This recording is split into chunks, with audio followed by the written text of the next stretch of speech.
গাড়ীখন অলপ টানি ল'ব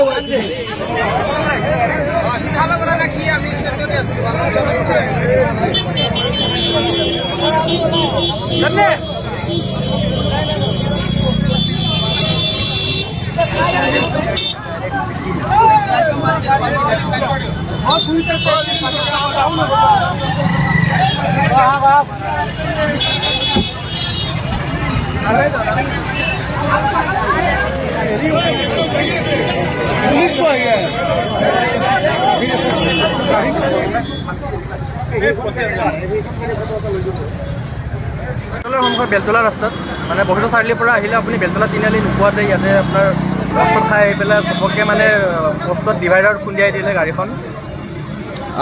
কাৰোবাৰ কিবা হৈছে নেকি?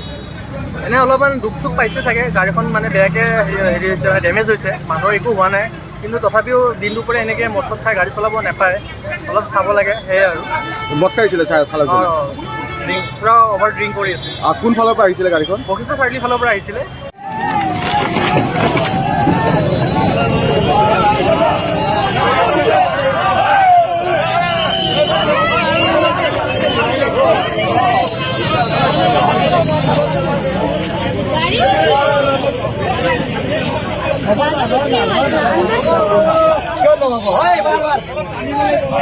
গাড়ীখন অলপ টানি ল'ব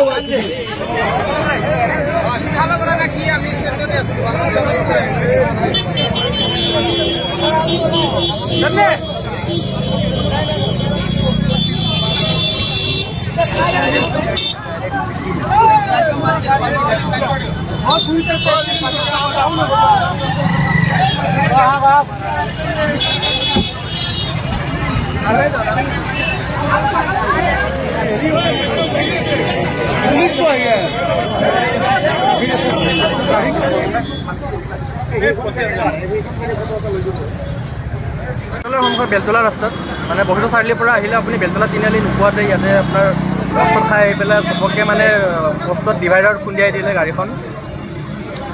কাৰোবাৰ কিবা হৈছে নেকি? এনে অলপমান দুখ চুখ পাইছে চাগে, গাড়ীখন মানে বেয়াকৈ হেৰি হৈছে, ডেমেজ হৈছে, মানুহৰ একো হোৱা নাই। কিন্তু তথাপিও দিন দুপৰীয়া এনেকৈ মদ চদ খাই গাড়ী চলাব নাপায়, অলপ চাব লাগে, সেয়াই আৰু। মদ খাইছিলে চালকজনে? পূৰা অভাৰ ড্ৰিংক কৰি আছে। কোনফালৰ পৰা আহিছিলে গাড়ীখন? বশিষ্ঠ চাৰিআলিৰ ফালৰ পৰা আহিছিলে।